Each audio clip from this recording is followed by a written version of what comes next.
pessoal, acabamos de terminar a nossa primeira sessão de sábado da Conferência Profética 2024 e nós tivemos um pregador aqui muito abençoado pela primeira vez na Conferência Profética, né?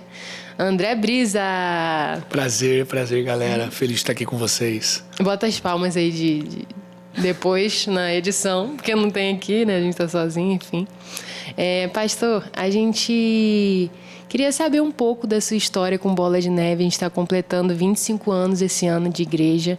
E eu queria saber como que você começou a frequentar as nossas igrejas. Eu, né, particularmente, já ouvi em algumas. Agora você está aqui na nossa maior conferência, que é aqui a gente... Maior assim, porque a gente reúne os irmãos de todas as nações do Bola de Neve, eles vêm para cá e a gente se reúne aqui para dar aquele gás, sabe, para receber direções, os pastores todos se encontram, a gente tem aquele clima de família, assim, né? Então é mais do que um congresso, assim, pra gente pular e ferver, legal, mas é uma coisa mesmo pra gente se encontrar.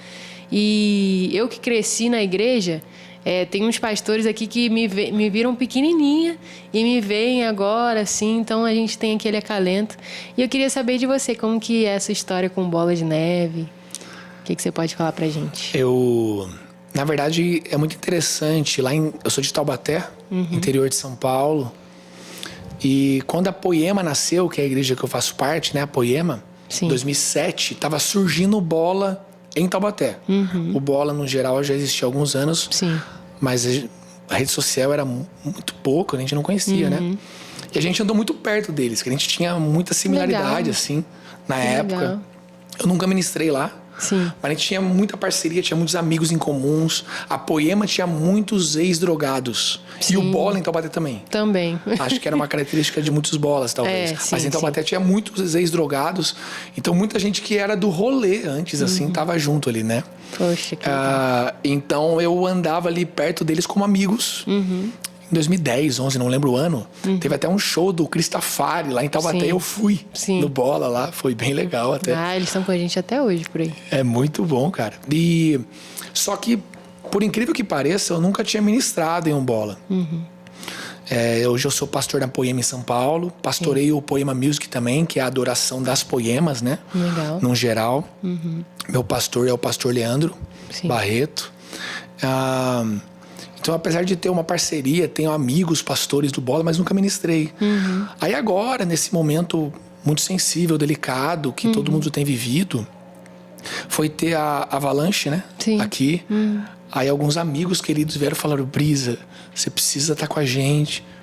E nem foi um convite da igreja, foi um convite de alguns amigos pequeninos aqui da igreja.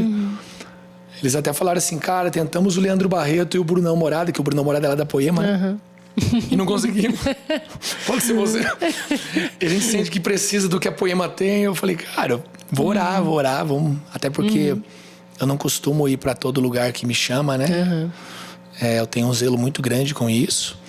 E aí eu vim no Avalanche, foi a primeira vez que eu ministrei num Bola, assim. Eu não sabia o que eu ia encontrar. Sim. Eu imaginava que ia chegar a uma conferência de jovens com 300, 400, 600 pessoas. É o que eu imaginava. Cheguei e tinha 3.400 jovens. Eu falei: Jesus, eu não sabia, porque foi tão informal a forma como eu vim parar. E foi um mover muito singular, muito especial. Foi muito, sabe? Deus fez algo muito forte em nós naquele dia. E desde então, daí eu me aproximei de alguns Bolas. Estive em alguns Bolas, inclusive em um com você até, que eu preguei e você fez o louvor. E apareceu o convite mais inusitado, né, de eu estar aqui hoje, né? Caramba, mas foi bênção demais. Amém, aleluia. O que eu ouvi da palavra foi maravilhoso. Você deu ali umas cajadadas, pessoal, que meu Deus. Aleluia, foi com muito temor, né? Uma reunião muito importante, uma reunião familiar, né? Eu sei que é uma conferência que é mais uma reunião familiar, como você citou. Mas feliz de estar num tempo oportuno, assim, Deus está vendo alguma graça nessa unidade, sabe? Espero que seja um tempo de crescimento para ambas as partes, né? Acho. E que eu possa somar em tudo que Deus está fazendo de novo no Bola, assim. Amém. Plantando alguma sementinha nos pequenos e nos grandes que seja, né? Que benção. Então você já pode começar a somar agora, porque a segunda pergunta que vai para você é como a gente sempre se reúne, né, nesse momento, como eu te falei, e a gente recebe um direcionamento, assim, sabe? Para o novo ciclo que a gente vai entrar. Então, eu queria saber de você, o que Deus ele tem te ensinado, assim, nos últimos tempos, que você sente que é algo para se aprender e para se carregar para o próximo ano, né? Uma palavra a gente chama de conferência profética. Se você quiser derramar isso, né, profeticamente sobre a nossa igreja, aquilo que o Senhor está te ensinando e que a gente precisa receber, né? Eu sei que o Senhor já pregou, mas e também para as nações aí, para os que não conseguiram estar aqui com a gente. Eu acho que poderíamos ficar muito tempo falando sobre isso, porque eu sou apaixonado pelas transições. A palavra fala da parábola do semeador, que ele sai a semear e se deita, se levanta de dia e de noite, e de repente, não sabendo ele como, a colheita vem. Acho muito interessante. Amém. Esse texto. E ele, lá no fim dessa parábola, ele vai dizer: quando o fruto já está maduro. Eu creio que essa parábola fala de estações, onde você planta, rega, continua, persevera e colhe. Só que aí que tá, quando o fruto já está maduro, todo mundo almeja a maturidade da vida ou de uma estação. Nossa, preciso aprender a lidar com isso. Nossa, preciso crescer nisso. Nossa, todo mundo almeja uma maturidade. Mas qual é o fim da maturidade? Tipo, eu fiquei maduro. O que acontece? Isso é muito curioso. E lá, segundo a parábola do semeador, fala: quando o fruto já está maduro, logo se lhe mete a foice. Ou seja, a conclusão de uma maturidade é a poda. Meu Deus. Então você fica buscando o amadurecimento, o crescimento, a plenitude de uma estação da sua vida, e quando ela conclui, recomeça. Ou seja, a árvore volta a ficar pequena, volta a ser semeado, regado, e de novo vem uma colheita, amadurece, poda de novo. Então toda estação ela tem começo, meio e fim. E eu sou apaixonado pelas estações, apesar de ser muito desconfortável. As transições são desconfortáveis, mas elas são muito poderosas. Porque apesar de externamente parecer às vezes que a gente está no looping, começa, recomeça, finaliza, recomeça. Apesar de parecer que está nesse looping externamente, a coisa mais poderosa é que se você permanecer em Cristo, na sua palavra, no seu corpo, na igreja, a cada recomeço de ciclo, embora exteriormente as coisas recomecem toda hora, você está mais profundo em raízes. As raízes estão mais profundas. Isso fala de uma transformação, de uma profundidade. E uma vez eu tive uma crise de maturidade por causa dessas estações. Eu falei: Jesus, acho que eu deveria ser mais maduro do que eu sou. Eu prego sobre isso, acho que era para eu estar mais pronto nisso. Eu falo sobre isso, por que eu não estou conseguindo fazer? E Jesus me curou mostrando uma coisa que eu chamo de parábola da maturidade. Eu que dei esse nome, assim, é uma brincadeira. Né? Mas uma criança de 3 anos, quando que ela amadurece? Quando ela para de fazer xixi na cama, para de usar fralda. Ai, bonitinho, amadureceu esse homenzinho, essa menininha, tá tornando maduro. Só que aos 10 anos não é mais maturidade não fazer xixi na cama, não usar fralda. Com 4 anos foi maturidade. Com 10 anos deveria ser uma coisa normal, comum. Sabe? A não ser que haja um problema. Com 10 anos, maturidade talvez seja ir pela primeira vez numa padaria sozinho, ir na escola sozinho, sem os pais. Só que com 18 anos, ir para a padaria sozinho, ir para a escola sozinho não é mais maturidade. Foi aos 10. Aos 18 talvez seja tirar carta, arrumar o primeiro emprego, pagar a primeira conta. Só que aos 30, ter carta, pagar a conta e trabalhar não é maturidade. Aos 18 era. Então Deus começou a me mostrar que a maturidade, ela não se alcança, ela se progride. Você permanece. E muitas vezes nós nos achamos maduros por coisas que já foi maturidade. Mas não é mais. Só deveria ser comum da nossa vida. Eu faço isso, tá bom, lá atrás foi o maior passo de maturidade. Agora, só deveria fazer parte da sua vida. A não ser que você esteja com alguma doença emocional, espiritual, física. A não ser que haja algum problema, algum tipo de dificuldade. Deveria acontecer normal. Então, esses ciclos de maturidade, e eu vejo que muitas vezes nós carregamos mais história do que futuro. Eu vim daquilo, eu aprendi isso, eu penso assim, eu acho assim, eu sou assim. Eu vejo uma cultura de proteger a subjetividade e o seu ponto de vista que não é bíblico. Sabe? A Bíblia, em nenhum momento, ela fundamenta você proteger sua subjetividade. Pelo contrário. Quanto mais eu perco, mais eu ganho. Quanto mais eu morro, mais eu ressuscito. Então nasce a verdadeira subjetividade, que é Cristo em mim, em nós, a esperança da glória. Amém. Não é eu melhorado a esperança da glória, é Cristo em mim. Não é eu diminuindo, ele crescendo. Então, todos esses processos, eles fazem parte de um crescimento.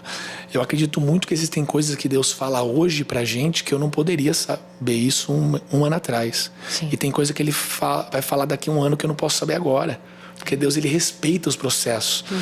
Então, eu acredito que o cristão genuíno, ele precisa ter a maior influência do seu presente, precisa ser para onde ele está indo e não de onde ele vem.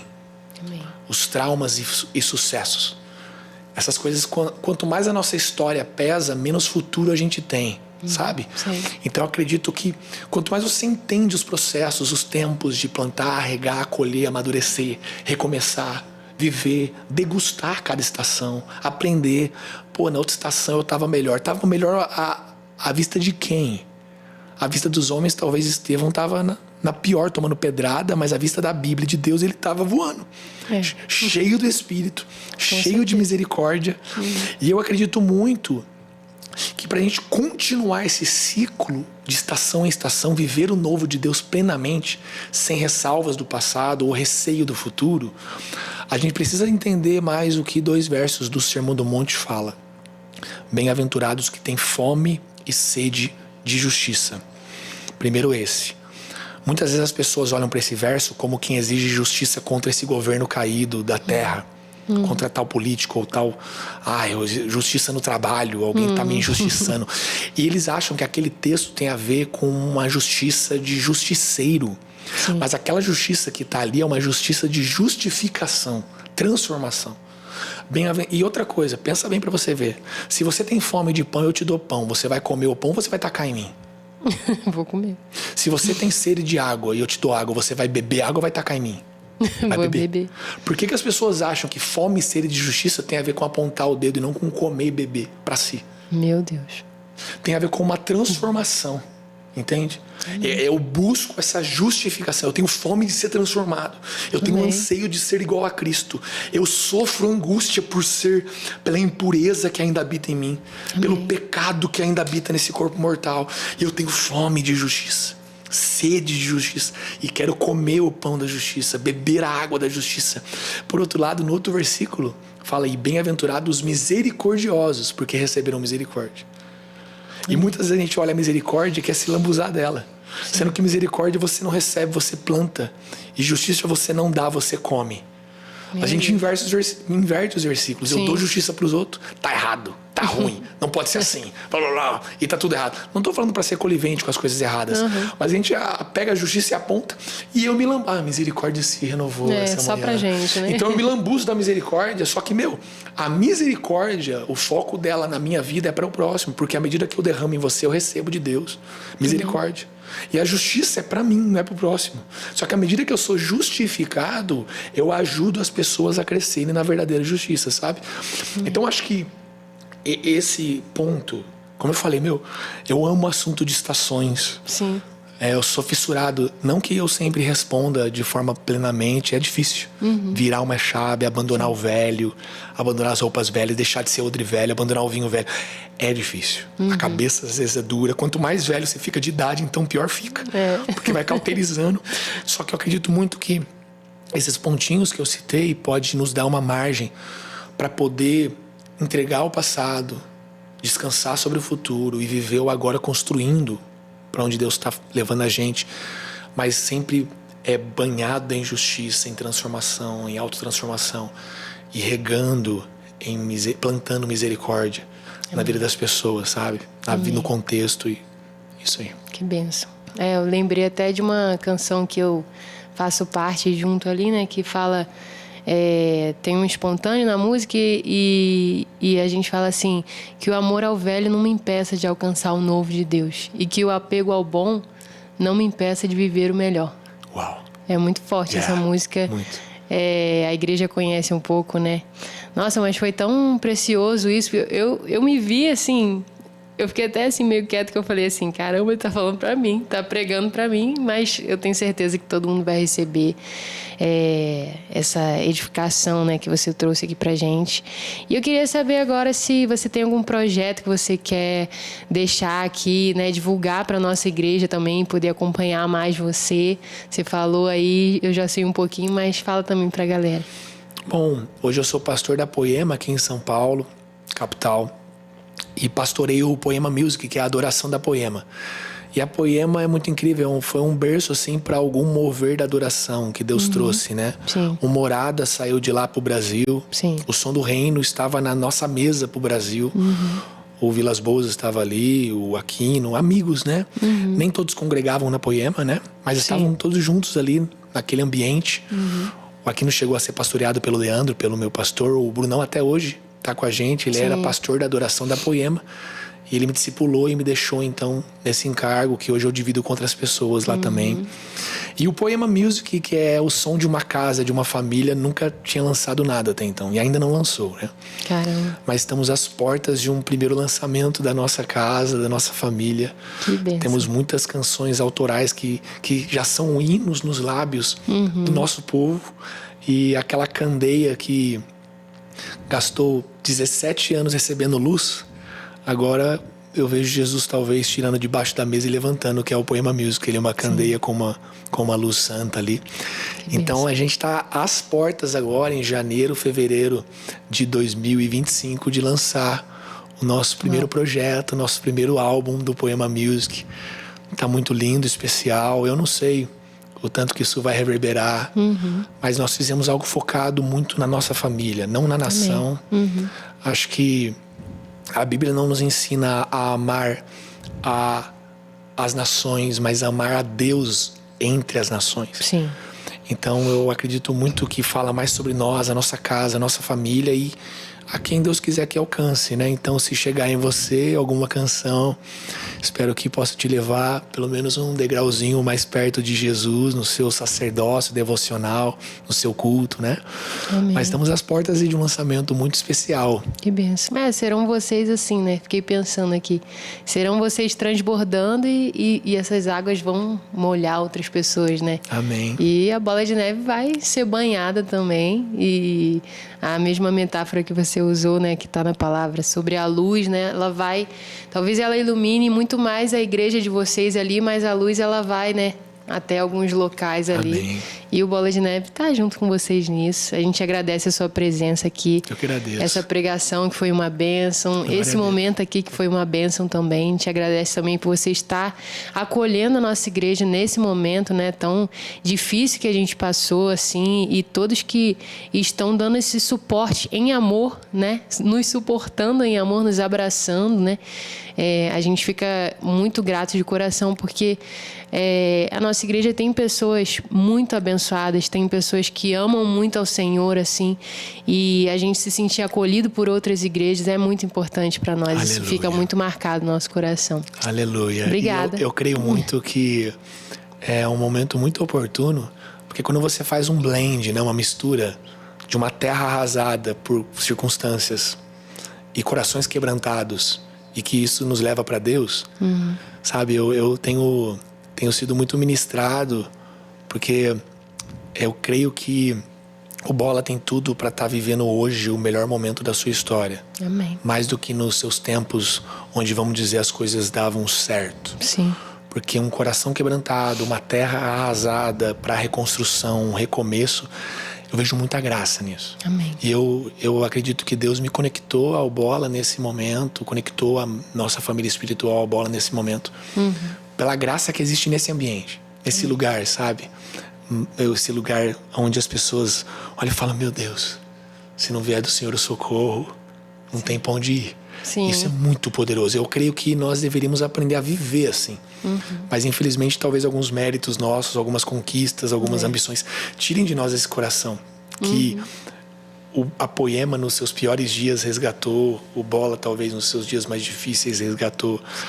E eu fico feliz de poder de alguma forma Amém. somar, lavar os pés de vocês dessa casa, né? Pegar a toalhinha e limpar, né? Os grandes avivamentos aconteceram, né?